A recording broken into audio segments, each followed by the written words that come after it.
Come on!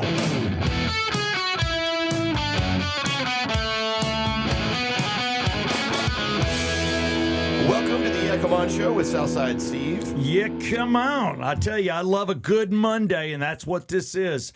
There is no good Monday. I know there's Good Friday if you're a good Catholic boy, but there is no good Monday, and most people don't dig Mondays. No, especially if you have a Sunday fun day. And you did. I can tell by looking at you. I don't know what these cameras are picking up. I mean, they are Marshall CV355s-10Xers. Which means they cost almost $1,000 a piece. But I'm watching you, and I see that you haven't shaved. That's unlike you. Well, but you did shave your neck because if you're like me, you don't want to tear up the ring of your T-shirt. Yeah, it's kind of. I'm doing I'm going to a birthday party. My cousin is having a birthday party Saturday, and it's going to be not karaoke but lip syncing. Oh. So I'm lip syncing Kenny Rogers. So that's why I'm growing a beard, just to kind of have a little bit of Kenny flair. I love it. You're gonna look. You're gonna be Kenny Rogers. Yeah, that is great. What era of Kenny? Me and my girlfriend are doing Islands in the Stream. Oh boy! So she'll be Dolly and I'll be Kenny. Okay. Are you getting her a boob job? No. Is she gaining a little weight? She might have to stuff the bra a little bit. But, stuff the bra. Stuff the bra. If you're going to do it, is she wearing a big white puffy wig? I don't think we're going to go that deep. I'm just doing the beard because it worked when I did Landman. When I went as Landman for Halloween, I grew a little beard and I had a Billy Bob Thornton thing going. I'm just going to kind of recreate it with Kenny. Just so the listening audience knows, here on the Yeah Come On Show, from the Exit Wealth Studios, where we broadcast from in Alpharetta. Exit Wealth Studios also in Buckhead. You've done 3 or 4 outfits. I've never done that where I do my facial hair to look like somebody. You've been me. You had a goatee. Yeah, that was part of my costume before. I was Billy Bob, and then I just shaved it to a goatee for my Southside Steve costume. So Jeff goes as Billy Bob to the girlfriend party, then shows up at Eastside Station where we were doing a broadcast as me, and you crushed it. You definitely could be my body double. If I all of a sudden, because I know you're trying to get an acting career, you're never going to give up. You're just not, Jeff. Well, I'm the hardest working man trying to get into show business. There you go. So if you needed a stand-in, I could be your stand-in. Say I get an acting role, you're my stand-in automatically. Yeah. And I'm like, you know what? And I'll be like, y'all, he's dying for a line. Give a boy a line. And then all of a sudden he's in. The other looks you did Halloween 2 years ago, you kind of had your facial hair and the glasses. You were, I can't think of the actor's name. I love him.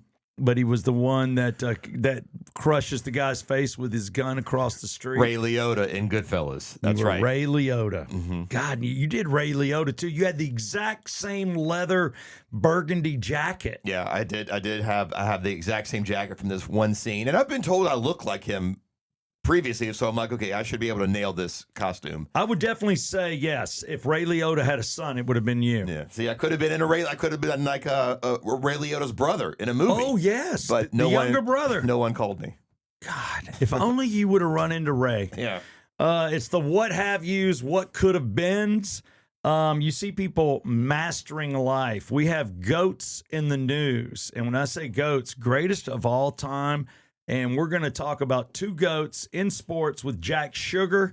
He'll be coming to us in sports in about 20 minutes. Until then, Steve MZ is full of one-liners that I have all the info on. It's just a matter of how much time we have. And I do want to tease Politictainment. I'd stick around for that because we are not at war. We are at change. We are at war. Is it war? They don't call it that, but we'll get to discussing. I can't wait to hear your. I hate to use the word take, but I did. I want to hear your take. But I like the hair on you, man. I mean, it's a gruffy look. The beard, I think it could be cool. We got to see how it comes in. Okay. Kenny Rogers just had a short beard. I knew Kenny. Did you ever meet him? No. Oh wow, he came in. He actually became good friends through the girls with Larry Wax, Sandra Golden, who was his Larry of the regular guys, for those of you that don't know. That was the Atlanta morning show that crushed Atlanta for 10 years. Anytime somebody asks me to compare it to something, I'm like Opie and Anthony.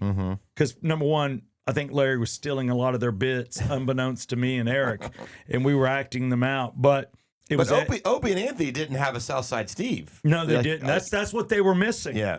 And guess what? They almost did. For those that remember 96 Rock in Atlanta, Georgia, Heritage Rock Station, Jeff was the last employee, my co-host of 96 Rock before it flipped to an alternative station called Project 961. That's cool. And Christopher Rude and the Wake Up Crew that had dominated the latter part of the 80s into the 90s was dismissed from the building. And then we started interviewing shows, and 96 Rock desperately wanted to hire Opie and Anthony. And they were going to put them with me, but I'm sure So they were going to move them here. Yeah. They weren't going to be syndicated. No, they were going to be here in Atlanta. I saw them in the hallway. I introduced myself, talked to them. They went on down to the manager. Their guys, they talked for about 2 weeks. I thought they were the deal. And I'm not a radio guy, so I didn't know who they were. Mm-hmm. And turned out they turned it down for middays in New York.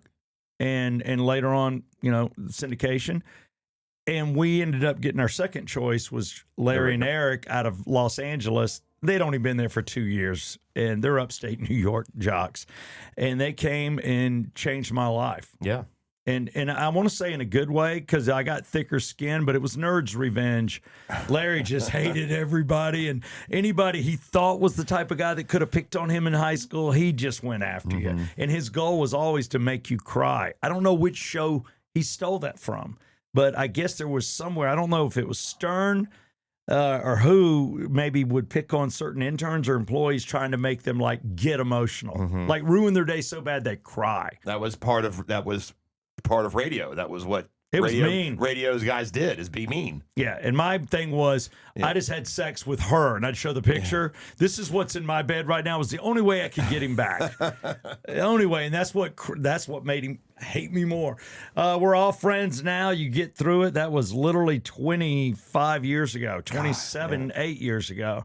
It went fast, and here we are on the Yeah Come On show. We're glad you're with us. The next segment we're about to get into is a little bit of Steve MZ. Yeah, it's a play on TMZ. I get some of my stories from those guys, but I also get them from everywhere. And sometimes Jeff and I might even know the people. And it's Jeff just walked on me. He's got happy fingers. It's okay. But I was just saying that sometimes we know some people, and actually one of these stories we do. Chet is stuck. Who? Chet is stuck. Chad? Chat, C-H-A-T. Chat GPT? No. It is chat, whatever. He is stuck right now. That is Tom Hanks' son. Oh. He's stuck in Colombia. Oh. And the girls we used to have on the show, and the girl that I used to date just for about 3 or 4 months, Kim Zolciak, housewife of Atlanta. She wasn't married then. But they hung out with him. The Jenny, who used to be on our show all the time and still will come in from time to time, hung out with him, and they were partying with this guy in different cities and having a good time. They say he's a lot of fun, but I don't know how he and his dad, Tom Hanks, get along. He's like a rapper, isn't he? Doesn't he do rap or something? That's a great question. I don't know if he's a rapper. Well, but I think that he does hip hop or tries to do hip hop. Yeah. I think I remember Jenny talking about that once. He's not a chip off the block. No. He's not going Tom Hanks. Not like Colin. Hanks. Colin Hanks is all in. Yeah, and he's had some good roles. See, and that's what you got to look at. That's where the brother thing comes in. It's almost like, with the Sheens, they made it work, and they're not really Sheens. They're Estevezers. And, then you've got like 2 sons, a father, and everybody's doing it. We've seen that. But somewhere in all this, I guess he got lost in the mix. And now, how do you get down in Colombia? He's lost his passport and can't get out. That's what everybody's saying. So it's not because of Venezuela and all of our shenanigans down there. He's just stuck because he has no passport. He's stuck because he has no passport. So the question is, can he get out? Is his dad helping him? Or our friends helping him? I mean, dude, we could call up and say, hey, man, has he called you guys? It wouldn't surprise me if he called Jenny or Kim saying, hey, anybody got any cash? I'll pay you back. Jenny could make this happen. She could get him out. I think if anybody could get him out, Jenny could. So Maybe we got to talk with Jenny Doyle about that and say, hey man, can you get him out? Because I don't know that she can. Get Chet out of Get Columbia. Chet out. So we're just going to do a chat. I just want to keep eyes on him and worry about him Okay. because I don't think anybody does. And what's the mother's name? The actress. I'm not trying to put you on the spot. Rita Rita. It's not Feldman, but Rita something. Feldman. I don't know. I'm thinking Corey or whatever. Corey could be stuck somewhere too. I don't know why I'm blanking. It's Rita something. I can't think of it. You can't think of Off her the top name? my head, yeah. Oh man. Well, whatever. Rita. Rita mean- Rudner? Ooh, No, maybe you got that's it. the comedian.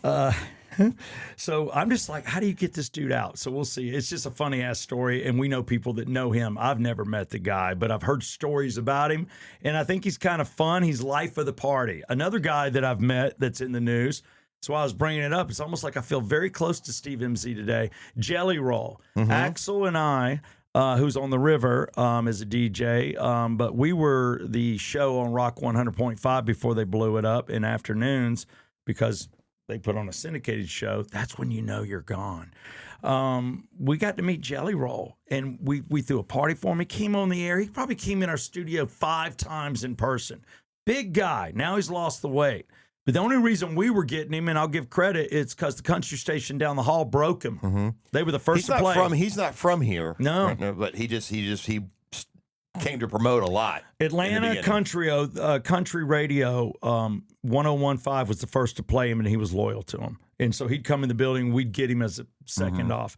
He just broke his collarbone, so he's in the hospital. Yep, he's on a 4-wheeler. These guys got to stay off the ATVs, man. That's like, I remember Ozzy had a big accident back in the day. He sure doing did. an ATV. Yeah. And you could kill yourself. My neighbor across the street, not my neighbor now, as big as Jelly Roll, big guy, same thing, ATV, going down a road and didn't realize it. He went through a tree line thinking he was just ripping through some small pines, went off a 30-foot drop, off a cliff, like a cliff, and landed and messed his back up, and he'll be on a cane the rest of his life. Oh, and wow. he aches.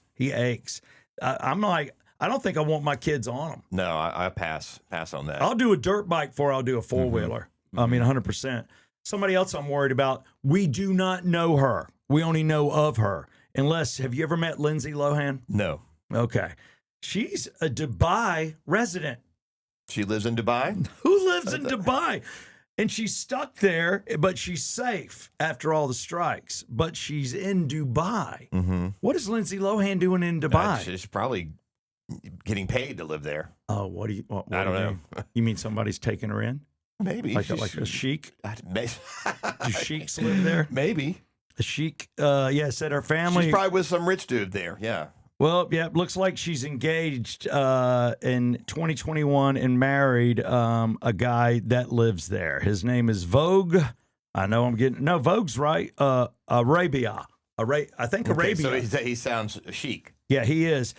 She loves living in Dubai because of the sincerity and the peace, the serenity. Sorry about that. Serenity and the peace. She said that paparazzi, while she lives there, lays back. They're not really in United Arab Emirates, so she doesn't have to deal with it. She can go about her ways. Nobody messes with her. So she said she loves it. But of course, with retaliatory strikes, and I think there have been strikes all over for no reason, and you've seen it, and I know you'll cover it. Iran's been hitting different locations, and thank God she was okay, but they're hitting some nice hotels, nice areas, just trying to hit people. They're not going after In Dubai? Or in United in the UAE? Emirates all over. And so therefore, they've been hiding out everything, but she is cool, but she's definitely done some time in a bunker. So everybody, Lindsay is okay. That was brought to you by Smalls Sliders. Smalls Sliders, that grand opening, we are weeks away now. We might be 10 days away from finding ourselves broadcasting live at Windy Hill. We will be right there in Marietta at Smalls Sliders. They're putting the finishing touches. If you're driving to buy it, this is what it looks like. An orange container. It is. It's a couple containers. They bring them in. They fit it. It's 880 square feet. And it's all about the drive-through. There is no playground indoors. I guess they have a little outdoor tables if you want to sit outside. I understand there's 4 tables. That's 1, it. 2, 3, 4. That's it. And it's just a drive-through thing. And that's fine with me. I don't know about you. Not only with kids, I don't like eating. The only place I like to eat in is Waffle House. Nowhere else. I prefer not to take Waffle House to go. I like I like it. Yeah, I don't like to go. I don't like eating in the car. I'll get out and eat. But small sliders, you will be able to eat in the car because they're so small. They're easy, no mess. No mess. You could actually put one in your mouth while you're driving, turning the wheel. And that's their thing. They do. I think they do like waffle fries. Oh yeah. Waffle fries and sliders and milkshakes. That's it. No fancy dancy stuff. It's straight up just sliders. There you go. And it's also brought to you by our friends at Exit Stage Left Advisors. If you got a business to sell, if you got a business that you want to know what it's worth, just in case you want to sell it between now and 10 years, start the conversations, have the conversation, contact Exit Stage Left Advisors or contact me. I'll put you directly in touch with the big guy, the main guy. Let's get into it. Polydictainment. Yeah. So over the weekend, we struck Iran. Yeah, and we took did. out the Ayatollah, right? The main. Trump came out and said we got like all the leadership of Iran taken out. Boom. Done. In one shot, somehow, and you don't know whether it's spies or how the cameras, satellites, they're watching. Mm-hmm. And 40 of them, 40, all in the same location, and they're like, hit it. They got it all. Got it all. Yeah. I do like the fact. I mean, we went in, because they wouldn't negotiate with their nuclear program, and then there's also, if you depending on who you watch, it's really us supporting Israel. Israel really wanted this. They wanted the regime change. Yeah. In Iran, and of course, for whatever reason, depending on who you watch, we do what Israel wants in the Middle East. That's a whole other subject.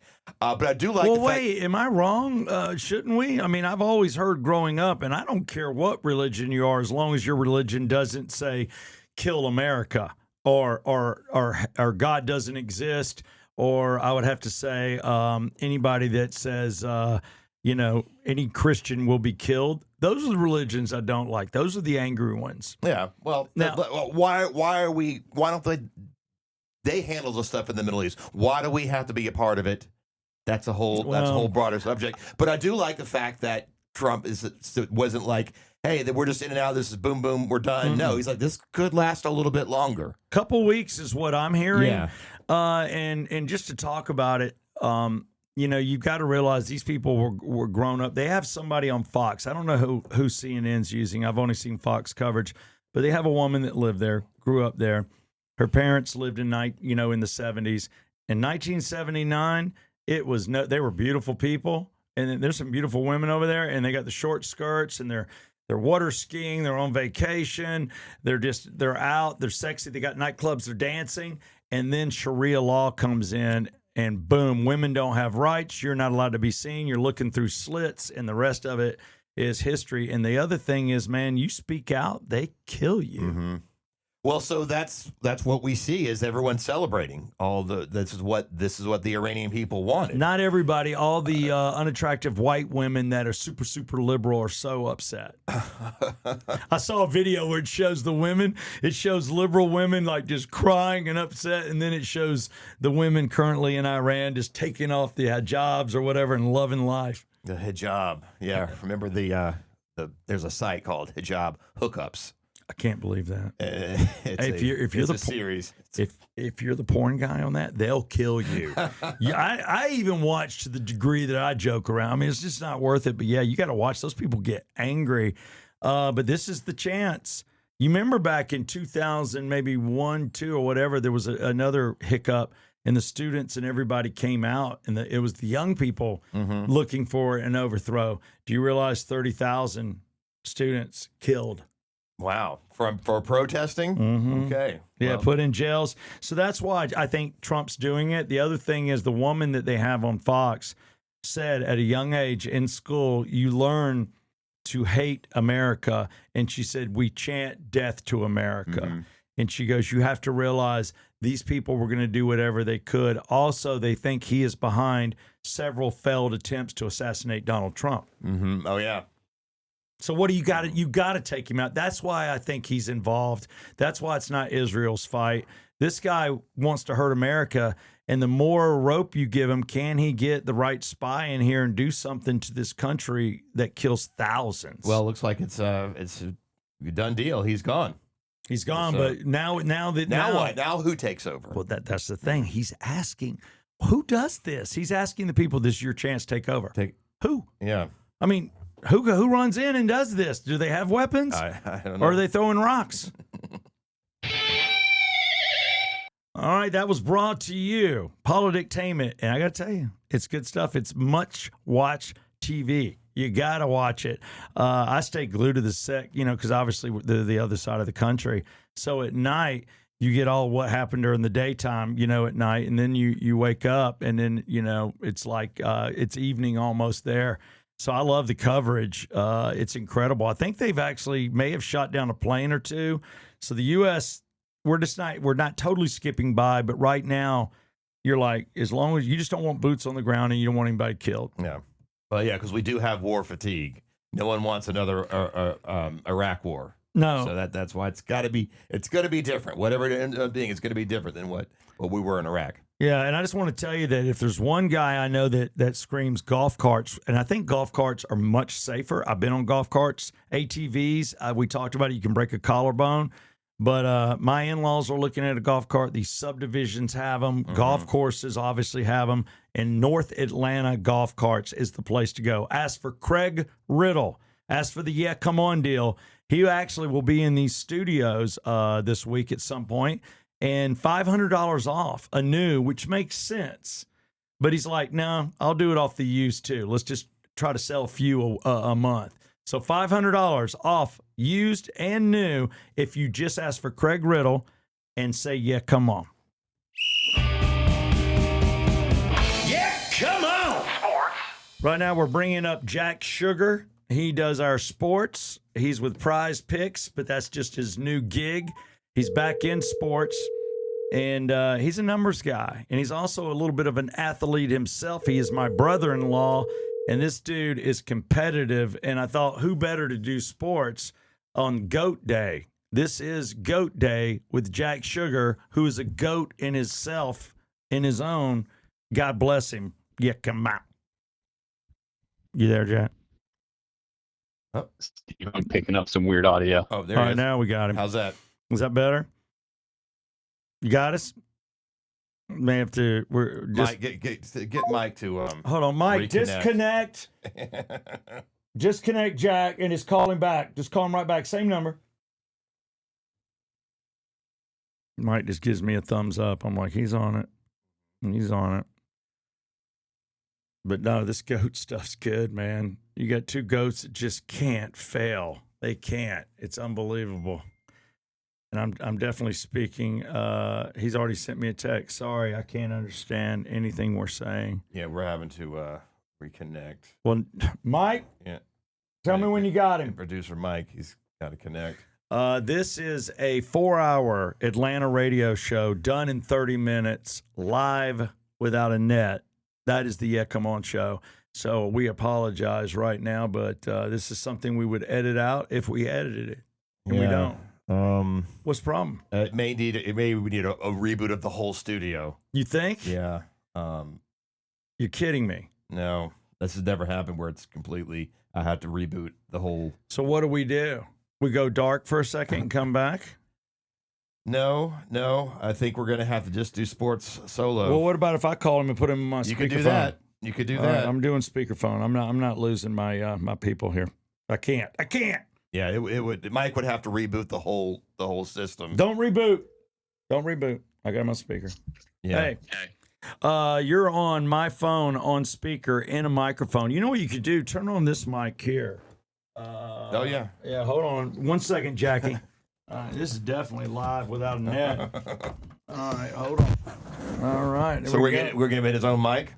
I'm giving it. Jack deserves his own mic. Yeah, okay. All right, here we go. Hold on. I got it. All right, Jackie, you there? I'm here. Perfect. Jeff said that we would have to reboot, and our new producer, Mike, was just about to hit the reboot button, and that takes like 4 minutes, and we're dead. And I'm like, don't reboot. We'll just put him live on my phone. Jack Let's Sugar. do it live. We're going to do it live. I was introing you as a bit of a GOAT, and a lot of people push themselves. You as an athlete yourself, playing football or just in your daily life, how is it to wake up? Do you wake up and you're like, how can I do something cool today? Or how can I throw the ball better today? Even at your age with small children, do GOATs never let it go? You always are trying to be the best on the field? Yeah, it's just kind of something that's inside of you, and you're like, how am I gonna be better today? Yeah. And the competition is against yourself. So whether it's waking up and staying healthy, that's kind of my goal these days. But I've also got a 2-year-old kid that is I'd love to see him excel, and so maybe one day it's stringing up a driving range net between 2 trees in my backyard just to make sure he can keep progressing. See what Jack's doing there? He's not thinking about baseball, soccer. He's good. He'll figure one of those out, but he's like, no, my kid's going to learn golf. It's the businessman's sport. And he's like, he's going to make sure no matter what, he plays golf. Pretty much. I love it. Well, we're going to give you some audio here. First, I want to talk about GOATs like yourself. And nobody, what the most famous GOAT to you? When I say GOAT, who do you think of? Unfortunately, I immediately think of Tom Brady.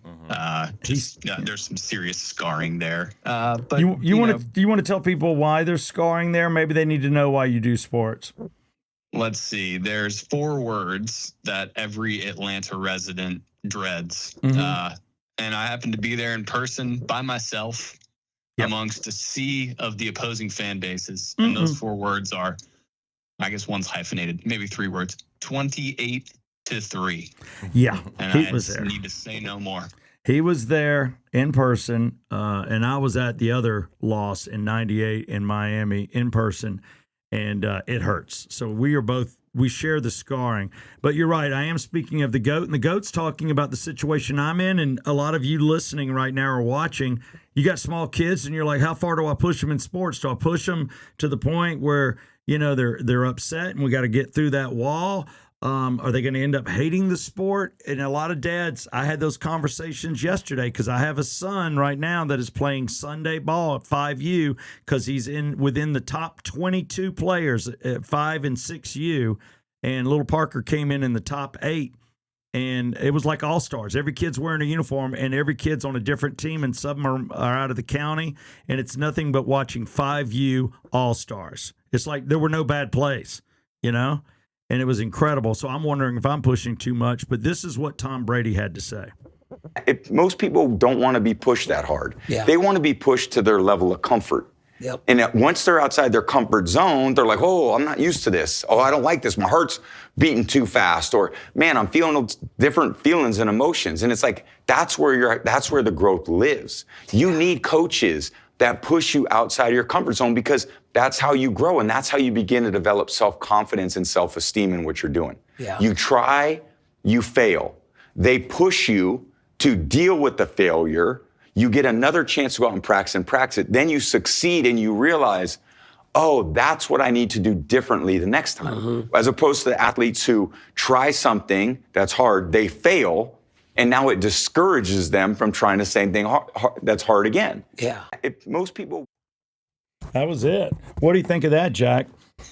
Yeah, that's amazing. And it's really, I think, you're in 5U baseball and 7-8U baseball, and you see it, right? These kids, they fail and they say, oh, I'm not good at that, and then they give up and they quit. And so there's an aspect to it where you have the kid has to be strong enough and have the desire first, right? Like there has to be an innate ability there and an innate interest there first. But we are in a culture of treat everybody equally and, oh, it's okay, you gave it your best. And so failing it's one of the most important lessons in life. You're gonna fail, and it's how you respond to that is gonna determine how far you can go.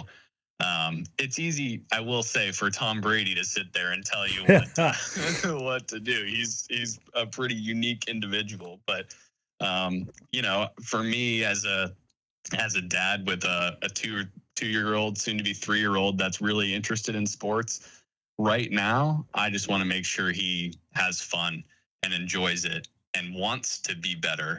And then from there, you do have to take the initiative and foster that in the right way.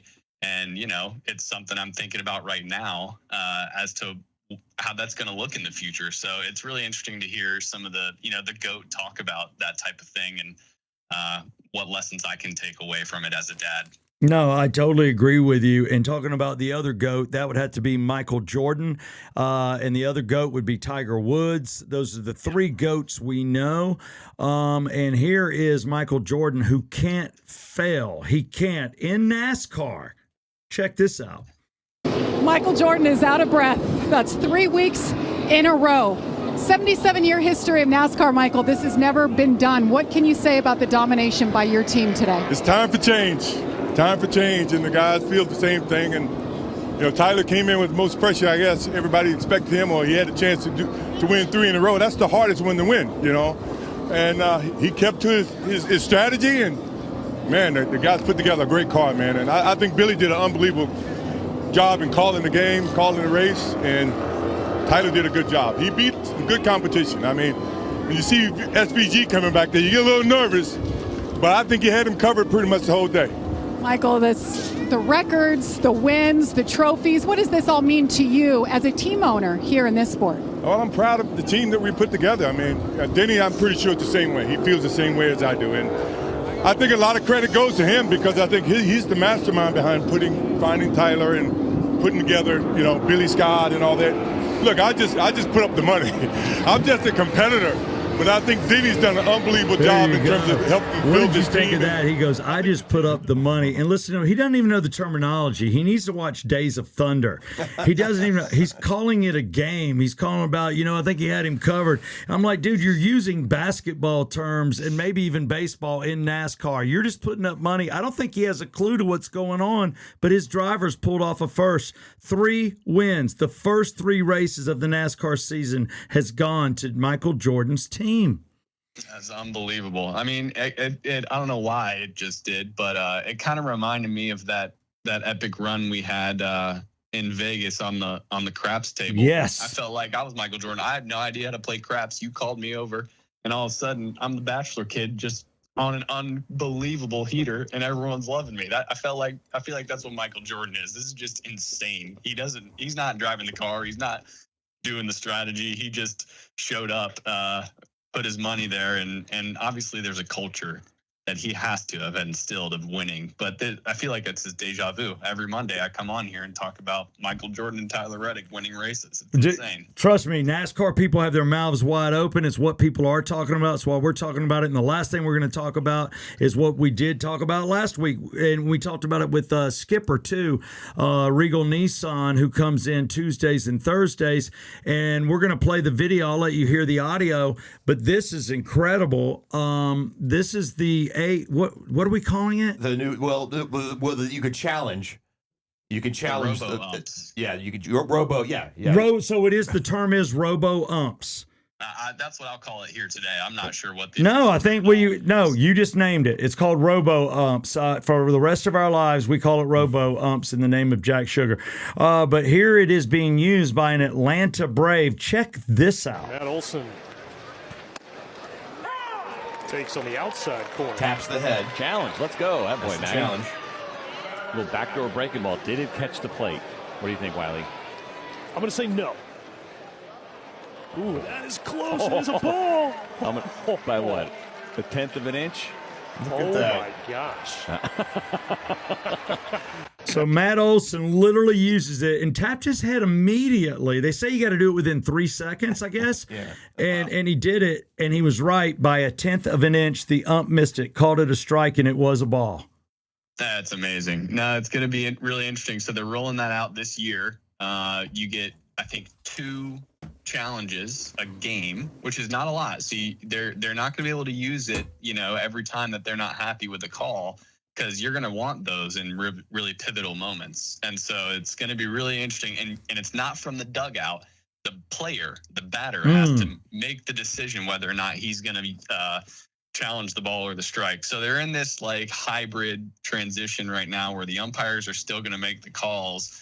But if there's an egregious one, you tap your head and, you have that autonomy as the batter. So it'll be really interesting to see that play out this year. There was a Gwinnett Stripers clip going around where there was a bases loaded umpire, rung him up, and the batter immediately tapped his head, and it turned into a, game-ending strike 3 to a bases loaded walk. And so, there will be some interesting dramatic moments when a player taps his helmet there. It's going to be fun to watch. Now you can't touch your helmet. Somebody will think you're tapping. So you got to watch it. But, yeah, I don't want to tap my helmet and then strike out. You better damn be good if you tap your helmet. You better know you can hit that ball. Yeah, you better be right. You better be right. There it is with Yeah, Come On Sports. It's Jack Sugar. Thank you for your time today, buddy. Thank you for your time, Jack Sugar. Yeah, Come On Sports. So, yeah, man, it's one of those deals. It's like, damn, that's crazy watching that. It is the future, but I think it's what they should do. They may just need to get rid of umpires and just use it. Well, that's where it's headed. I think it's just going to be all robo umpires. We don't need that. It's just like a lot of jobs. AI is going to take a lot of jobs. Umpires are on the list. Oh, boy. Well, there you go. Get ready, people. That's why Jeff and I are figuring it out. Thank you. Ask others to subscribe. It only helps us. This was brought to you by Regal Nissan Sports with Regal Nissan in Roswell, Holcomb Bridge Road, right there at Georgia 400. And if you drive an Infiniti or a Nissan, get into that service center. That's where Skipper works. He's your manager. You don't have to know him. You've seen him on the show. Walk in, and all you got to do is say, yeah, I was listening to the Yeah, Come On show. Is Skipper here? Just be as dumb as you want to be. And you can ask for Miguel also. That is my service tech. And ask for the Yeah, Come On deal. No matter what you're doing, you're going to get a discount. I've known the owners for a while. The Scott family's incredible. Lane Kreider's there. So, Yeah, Come On deal lives and breathes at Regal Nissan. All right. So, track 13, I thought we would celebrate the passing of Neil Sedaka. Sedaka. I wondered how you said that. Neil Sedaka is how I say it. Am I wrong? I say Sedaka. Sedaka. Yeah, he was 86. Tomato. Yeah, he was 86. I think it was kind of all of a sudden. He was 86. He was not feeling good on Friday. Went to the hospital and passed away. So I'm not sure exactly what it was, but isn't that horrible? You wonder when you start feeling bad, like, oh God, is this it? Yeah. You don't think about it until you get older. You don't know. But yeah, big time songwriter. He had some hits in the early 60s. Calendar Girl. Be my calendar. Breaking Up is Hard to Do. Breaking Up is Hard to Do. He also wrote. I don't remember that. He wrote "Love Will Keep Us Together." Oh, I know that by song. Captain and Tennille. So songwriter too. But what track 13 today is one of his biggest hits of the 70s. A little bit later in his career, "Laughter in the Rain."